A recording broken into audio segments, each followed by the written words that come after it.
And I would rather have it just one deal. One big one. Or one medium size. Well, just fuck somebody. Put your dick in something. Come, have an orgasm in somebody. Even if it's a rubber doll, I don't give a shit. I didn't even know people fucked rubber dolls until about a year ago. I had no idea that they got motors in it. Oh, fuck. It's too much information. I had no idea.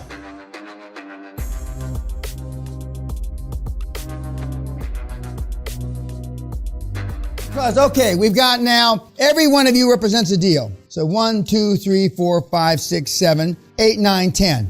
And let's say it all makes sense. And let's just say that they got synergies and whatever the fuck that means. Okay. And then he falls out. But you showed the bank all 10 balance sheets. You showed the bank, right? And he falls out. And so then when the bank's going to say, well, how are you going to replace his equity in the deal?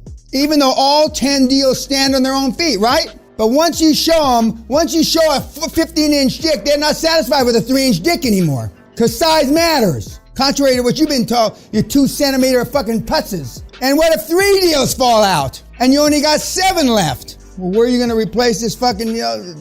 You do not cross-collateralize transactions under any fucking set of circumstances. Never. It's death. Because you have no guarantee that all of them are going to be in it at the goal line.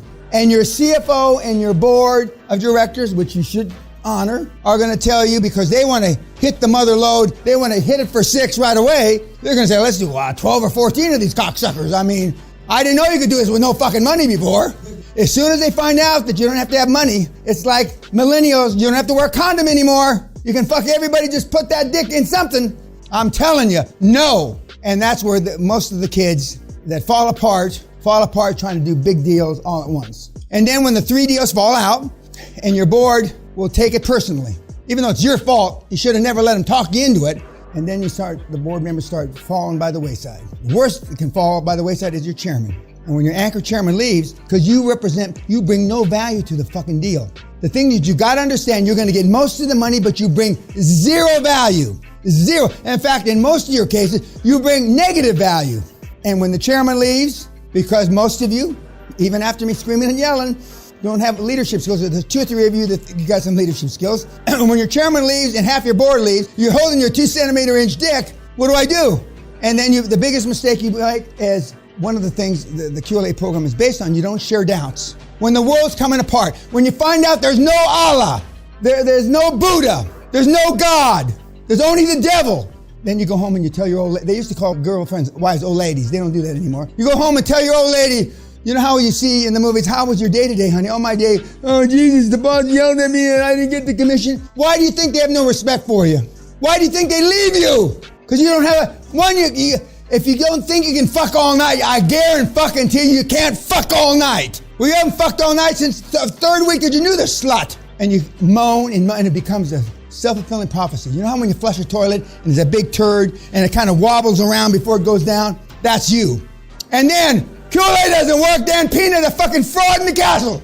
You can read it on Reddit. Every one of those cocksuckers is somebody I threw out of the program that failed. So you don't want to link deals together, and that's one of the things he's done. So now he's gone from 10 deals to 3 deals. 10 deals to 3 deals. And I would rather have it just one deal. One big one. One medium size. Well, just fuck somebody. Put your dick in something. Come, have an orgasm in somebody. Even if it's a rubber doll, I don't give a shit. I didn't even know people fucked rubber dolls until about a year ago. I had no idea that they got motors in it. Oh, fuck. It's too much information. I had no idea. Okay, next takeaway, default's a bitch, which everybody that you're going to listen to, not because I handpicked them, everybody that has done one of the webinars says the same thing, default's a bitch, because it is a bitch. And it's easy to fall back. Whether you're 17 years old or you're 57 years old, default's a bitch. Because you fall back to your norm previously. Your norm previously is before you came onto the estate yesterday. That was your norm. Your norm's never going to be the same. You may choose not to use all the tools and the processes and all the things I talked about, but you can't ever say, I don't know how to do it. You may choose not to do it because it's emotionally so distressful. That I can understand it. But then guess what? All the free time you've got now, I don't have to beat myself up about being getting wealthy or making money or being an affiliate on some fucking moron's affiliate program. I can just go on with my life. Instead of reading all those fucking bullshit books and all that shit, just think. Just think. This is one of my favorite questions of the university students. Just think, kids, as I'm looking up at them, if you weren't afraid of anything, nothing. Getting a bad grade, your parents not liking who you go out with, you want to drop out of school, but you're afraid to because your dad will beat you. Just think if you weren't afraid of anything on the planet, nothing, where would you be? And I ask you the same thing. Steve Jobs was afraid of nothing. Warren Buffett is afraid of nothing. Bill Gates is afraid of nothing. Henry Ford was afraid of nothing. I'm afraid of nothing.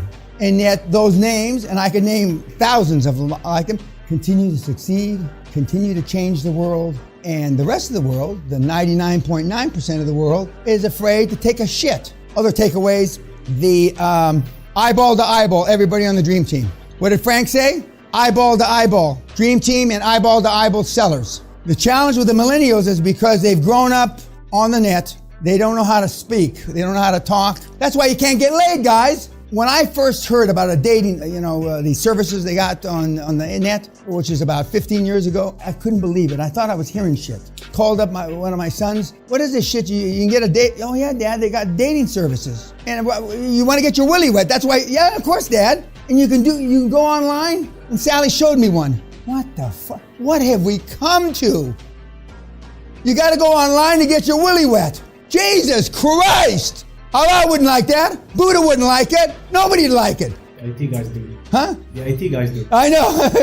Yeah, and it's unbelievable. That's why I say it's irreversible. We're going down the shitter. But as long as we make hay while the sun shines, we don't care about the world going down the shitter. We're going to go down the shitter rich. And I've been rich and I've been poor, and there's no comparison. Any comments or questions about the guy you just saw on the webinar? It's pretty straightforward. It's very straightforward. And the guys that were asking those questions of him, ironically, lived in Singapore, just like him. They probably walked down the street by him and didn't even know who he was. They didn't belong to the club that he belonged. And the club that I belong to and have belonged to is the Jonathan Club. And I've been a member since 1981.